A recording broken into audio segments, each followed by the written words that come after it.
Assalamualaikum warahmatullahi wabarakatuh. Pada video ini saya akan menjelaskan tentang aksi nyata modul 1.4 Budaya Positif. Perkenalkan, saya Alfi Rahmayana dari SMP Negeri 1 Sungai Aur CGP Angkatan ke-9 Pasaman Barat dan fasilitator Ibu Kulmen Evida dan pengajar praktik Bapak Aliatri Lubis. Pada kesempatan ini saya akan menceritakan proses diseminasi konsep inti modul 1.4 Budaya Positif dalam kegiatan lokakarya di SMP Negeri 1 Sungai Aur. Dalam kegiatan diseminasi budaya positif, saya menyampaikan konsep inti budaya positif yang terdiri dari kebiasaan baik yang sudah disepakati bersama untuk mewujudkan kehidupan yang aman, nyaman, dan damai, perubahan paradigma belajar, disiplin positif, nilai-nilai kebajikan, kebutuhan dasar manusia, motivasi perilaku manusia. Selanjutnya, posisi kontrol guru, keyakinan kelas, segitiga restitusi. Berikut slide materi yang saya sampaikan di saat proses diseminasi budaya positif di Lokakarya SMP Negeri 1 Sungai Aur.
Banyak sekali tugas-tugasnya, jadi bisa ibu pilih-pilih mana yang lebih Ibu fokuskan dulu, CGP kah atau PPG kah? Mudah-mudahan nanti dari CGP ini bisa untuk sertifikasi, karena kalau kita pastikan nanti ini untuk sertifikasi, saya belum dapat info apakah sudah ada yang sekarang ini yang CGP yang belum sertifikasi keluar uangnya atau tidak. Saya belum dapat info, jadi tidak bisa saya menyampaikan apakah dari sini nanti bisa sertifikasi atau bagaimana. Kita ikuti saja informasi selanjutnya. Oke, untuk semuanya, terima kasih atas kehadirannya. Mari sama-sama bersama Ibu Abi saya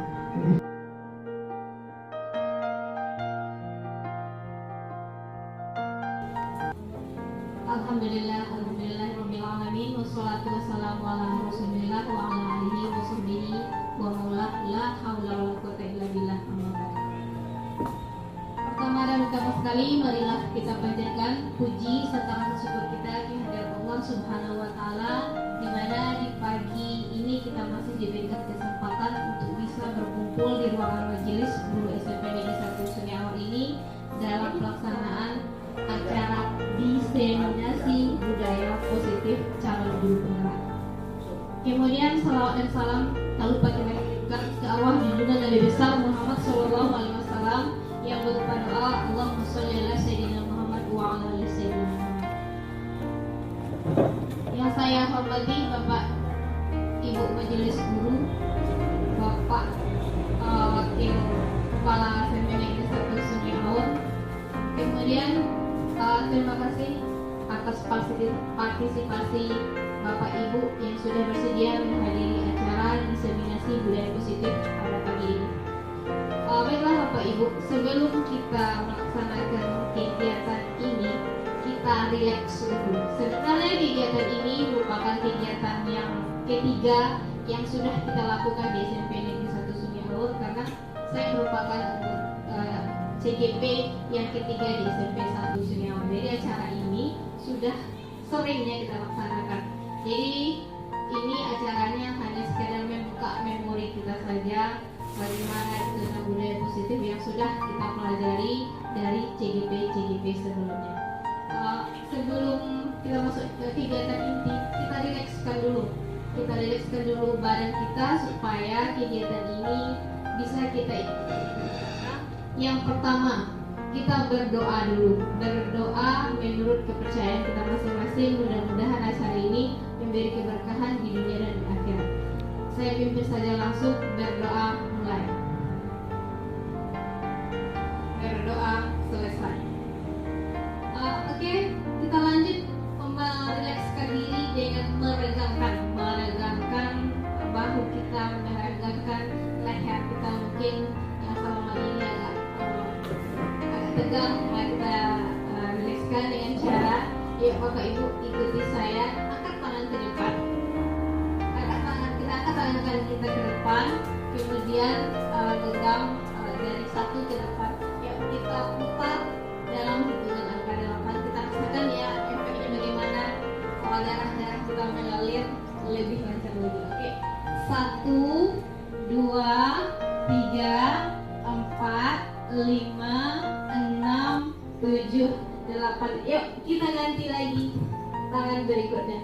Yuk 1, 2, 3, 4, 5, 6, 7, 8. Oke, gimana Bapak Ibu? Ada perubahan rasanya? Ada. Oke. Nah, kita lanjut pada kegiatan inti. Kegiatan inti kita judulnya itu diseminasi budaya positif. Bapak Ibu yang saya hormati, masalah budaya positif ini bukan sesuatu yang baru dalam kehidupan kita. Dalam pendidikan guru ada sebuah materi yang berjudul budaya positif, tepatnya di modul 1.4.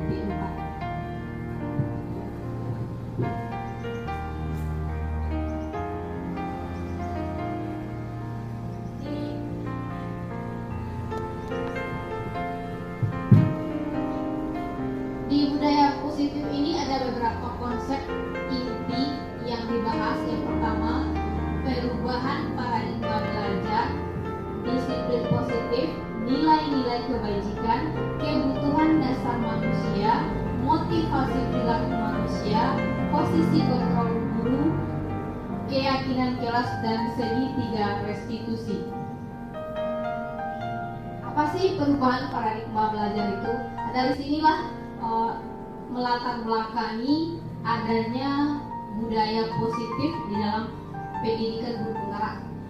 Perubahan paradigma belajar yaitu pembelajaran yang dirancang dengan prinsip pembelajaran yang sesuai dengan kebutuhan murid dan berdasarkan tahap perkembangan sesuai teori psikologi modern untuk mewujudkan profil pelajar Pancasila. Jadi kita sebagai guru di SMP Negeri 1 Sungai Aur ini, tentu kita harus memahami kebutuhan murid yang sedang mengalami perkembangan psikologi remaja.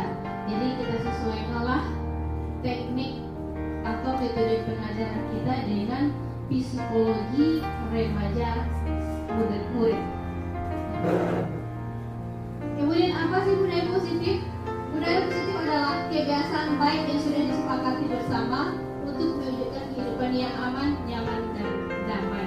Ini tidak sekali ya. Contoh, ini contohnya. Kayak apa fungsinya? Apa fungsi budaya positif itu? Untuk memenuhi kebutuhan dasar manusia. Ada 5 kebutuhan dasar manusia. Yang pertama, bertahan hidup, memperoleh kasih sayang, memperoleh penguasaan, memperoleh kebebasan, dan memperoleh kesenangan. Kemudian ada contoh. Di sini ada beberapa contoh nilai kebajikan budaya positif yang nanti berfungsi memenuhi kebutuhan hidup kita sebagai manusia. Yang pertama, bagaimana bertakwa, bekerja keras, toleransi, saling menghargai, saling menyayangi, empati, jujur, percaya diri, dan suka berbudi. Penerapan budaya positif di lingkungan sekolah itu sangat erat sekali dengan tenaga pendidik, tenaga kependidikan, dan murid. Jadi budaya positif di sekolah bisa kita lakukan jika ada kerjasama atau kolaborasi yang baik antara tenaga pendidik, tenaga kependidikan, dan murid. Kemudian bagaimana fungsi gurunya? Fungsi gurunya dalam menanamkan budaya positif sangat besar pengaruhnya dalam kehidupan murid. Pada umumnya dalam menuntun murid di bidang penanaman budaya positif, setiap guru memiliki cara tersendiri. Pada kesempatan ini saya akan mengingatkan kita kembali tentang sebuah kisah bagaimana seorang guru Imam Ahmad, seorang guru besar dari Harun bin Abdullah al-Baghdadi. Harun ini bercerita kepada muridnya yang lain, pada kita semua, kepada sejarah, kepada buku. Dia bercerita untuk mungkin bisa untuk dicontoh. Harun bercerita, di satu larut malam pintuku diketuk orang. Aku bertanya, siapa? Suara di luar diri menjawab, Ahmad. Kuselidiki, Ahmad yang mana? Nyaris berbisik kudengar. Ibnu Hambal, subhanallah, itu guruku. Kubukakan pintu dan beliau pun masuk dengan langkah berjikat. Kusilakan duduk, maka beliau menempuh hati-hati agar kursi tak berderet. Kutanya, ada urusan sangat pentingkah sehingga engkau duhai guru berkenan menunjukku di malam selarut ini? Beliau tersenyum. Maaf aku duhai Harun, ujar beliau lembut dan pelan. Aku terkenang bahwa kau biasa masih terjaga meneliti hadis di waktu semacam ini. Beranikan untuk datang karena ada yang mengganjal di hatiku sejak siang tadi. Aku terperangah, apakah hal itu tentang diriku? Beliau mengangguk. Jangan ragu, ujarku. Sampaikanlah wahai guru, ini aku mendengarkanmu. Kemudian Imam Hambal berkata, maaf Harun, ujar beliau. Tadi siang melihat engkau sedang mengajar murid-muridmu, kau bacakan hadis untuk mereka catat. Kala itu mereka tersengat tarik-tarik, sedangkan dirimu teduh dan naungi bayangan pepohonan. Lain kali jangan begitu duhai Harun, duduklah dalam keadaan yang sama sebagaimana muridmu duduk. Aku tercekat tak sanggup menjawab, lalu beliau berbisik lagi.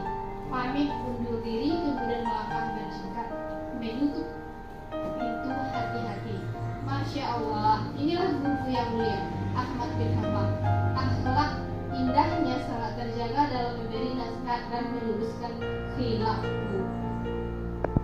Aku tercekat, tak sanggup menjawab. Lalu beliau berbisik lagi, pamit undur diri, kemudian melangkah berjingkat menutup pintu hati-hati. Masya Allah, dari banyak Masya Allah, inilah guru yang mulia, Ahmad bin Hanbal. Akhlaknya indah sangat terjaga dalam memberi nasihat dan meluruskan khilafku.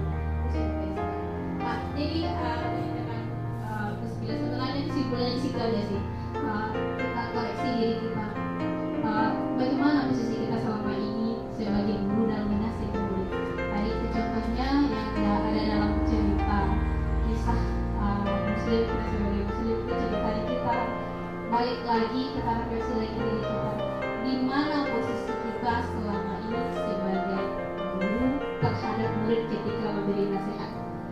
Untuk lebih rincinya, ini yang saya peroleh dari modul 1.4 dalam pendidikan guru penggerak. Secara umum ada 5 posisi kontrol guru dalam menuntun murid. Yang pertama, penghukum, pembuat merasa bersalah.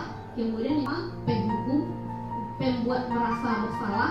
Kemudian yang ketiga sebagai teman. Yang keempat, pemantau. Dan yang kelima, manajer.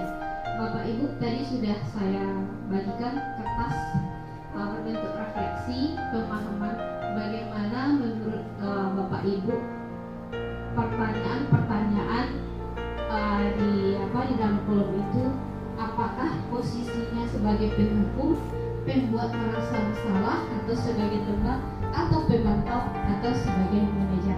Silahkan dicek tulis saja di kolomnya jawaban benar atau salahnya, itu tidak ada acuan. Ini hanya menurut pendapat kita masing-masing.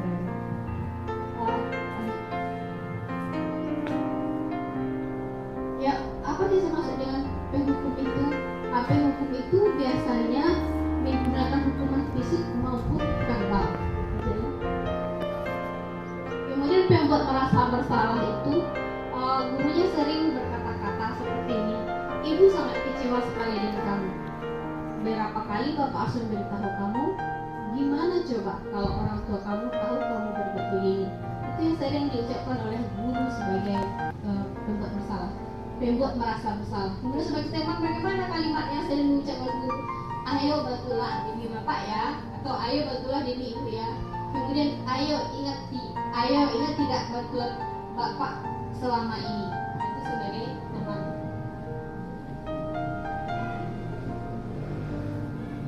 Bagaimana sebagai pemantau? Biasanya sebagai pemantau itu kan tugasnya hanya mengawasi. Sering sekali kata-kata yang dikeluarkan sebagai pemantau itu seperti ini. Peraturannya apa? Atau apa yang harus kamu lakukan? Atau sanksi atau konsekuensinya apa ketika anak menghadapi masalah? Inilah biasanya dilakukan oleh seorang guru yang bertugas sebagai pemantau. Ini terakhir, manajer. Nah, ini posisi manajer, seorang guru berbuat sesuatu bersama dengan murid. Jadi ketika murid bersalah atau memiliki kasus, gurunya ikut terlibat, mempersilahkan murid mempertanggungjawabkan perilakunya, mendukung murid agar dapat menemukan solusi atas permasalahannya sendiri. Jadi seorang manajer telah memiliki keterampilan di posisi teman maupun pemantau. Dan demikian bisa jadi di waktu tertentu kembali kepada kedua posisi tersebut bila diperlukan. Jadi posisi yang paling baik itu adalah posisi manajer. Jadi marilah kita sama-sama kita ingat-ingat kembali tentang budaya positif yang telah diberikan oleh teman kita 2 orang sebelumnya. Kemudian betul-betul kita aplikasikan kembali di dalam kehidupan kita sehari-hari. Mungkin silakan dijawab Bapak Ibu sebagai refleksi.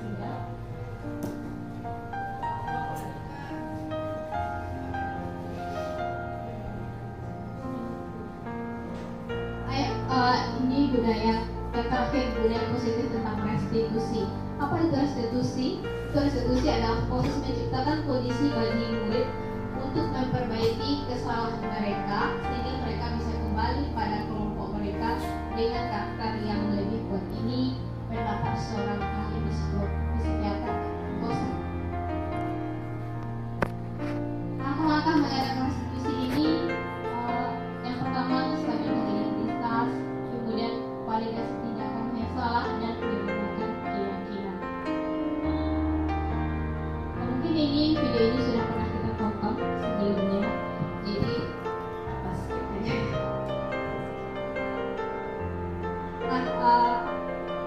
Bapak Ibu yang saya hormati, sekianlah penjelasan dari saya tentang materi konsep inti budaya positif. Mudah-mudahan penyampaian saya tadi memberikan berkah, bertambah ilmunya kepada saya dan kepada teman-teman yang hadir pada acara ini. Dan tadi ada saya sediakan snack itu bukan sebagai suap atau apa, itu kebetulan hari Jumat kita berbagi. Mudah-mudahan di awal bulan ini rezeki saya bagikan keberkah pula menjelang bulan berikutnya. Oke, jadi tidak ada snack itu tidak ada nilainya tertentu, hanya niat berbagi di hari Jumat. Oke Bapak Ibu, terima kasih atas waktunya. Silahkan nanti dinikmati snacknya apa adanya ya.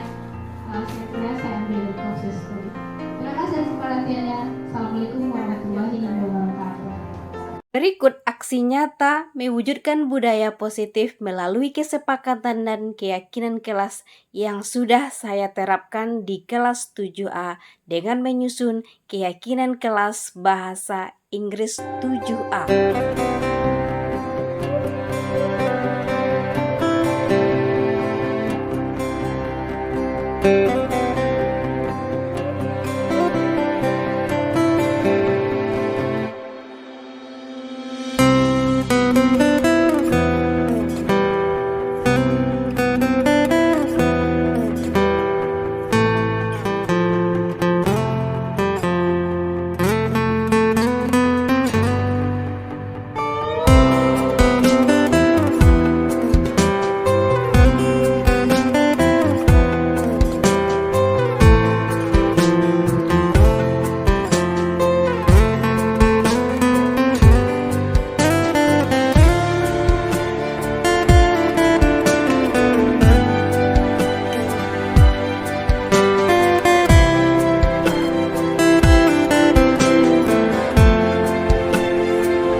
Mungkin tidak asing bagi Anda semua apa itu kesepakatan atau keyakinan orang.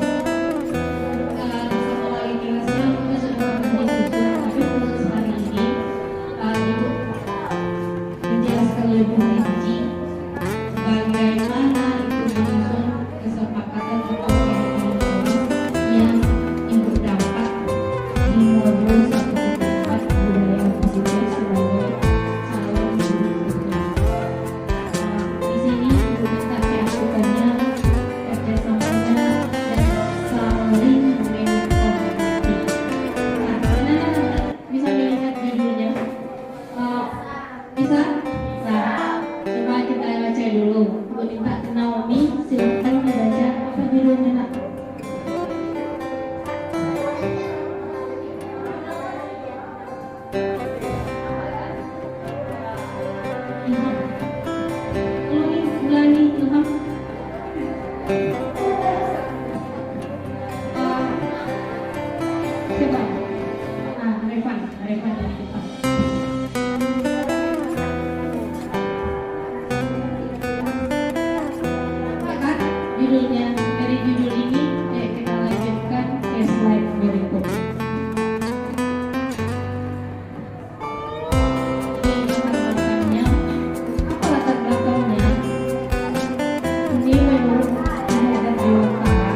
sekolah. Nah, sesuai dengan kondisi kelas.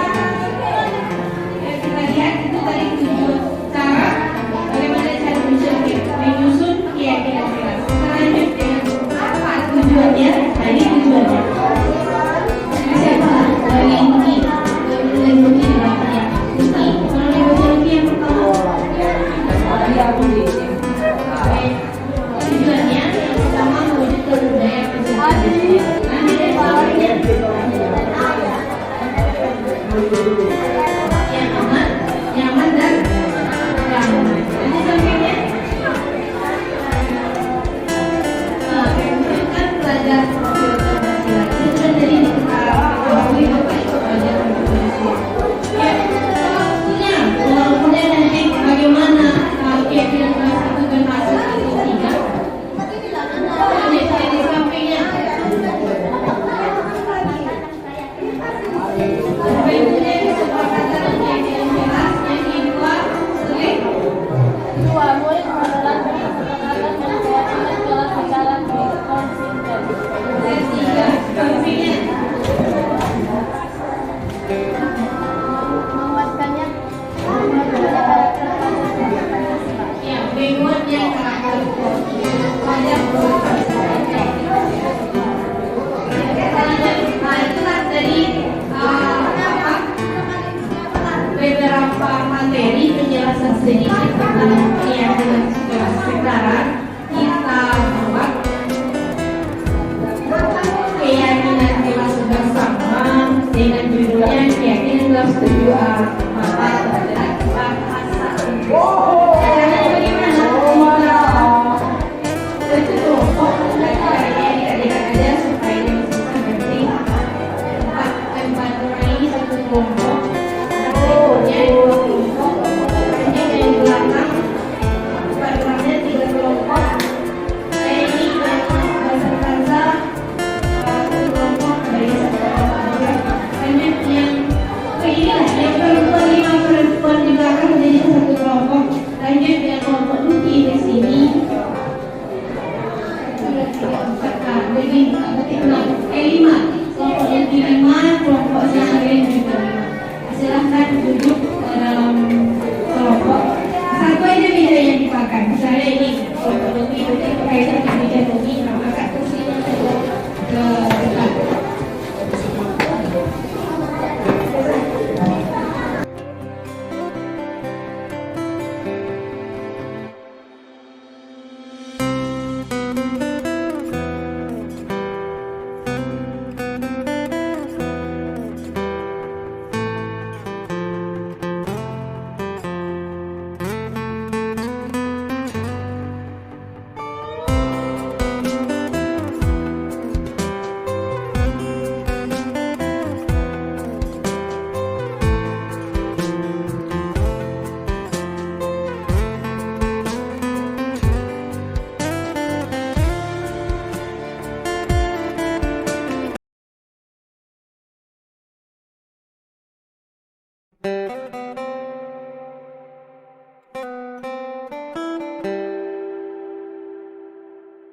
Assalamualaikum warahmatullahi wabarakatuh. Perkenalkan saya Naila Bunga dari kelas 7A. Nama saya Helena Sarlin Farmeza Nurul dari kelas 7A. Saya Boy Marco Guru dari kelas 7A. Saya terlibat dalam penyusun keyakinan kelas. Terlibat dalam Saya terlibat dalam keyakinan kelas. Rasa senang dan gembira awal karena rasa senang dan gembira awal karena rasa senang dan gembira awal karena teman lebih disiplin, tentram dan aman dan keyakinan kelas. Setelah saya menjadi damai dan nyaman terhadap Setelah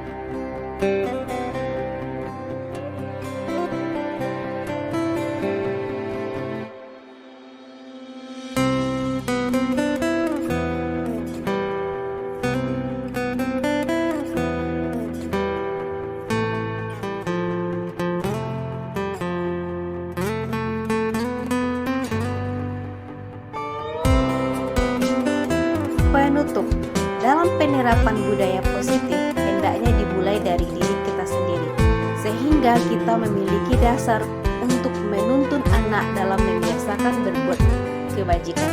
Karena menurut Ki Hajar Dewantara, seorang guru harus bisa menjadi teladan bagi murid.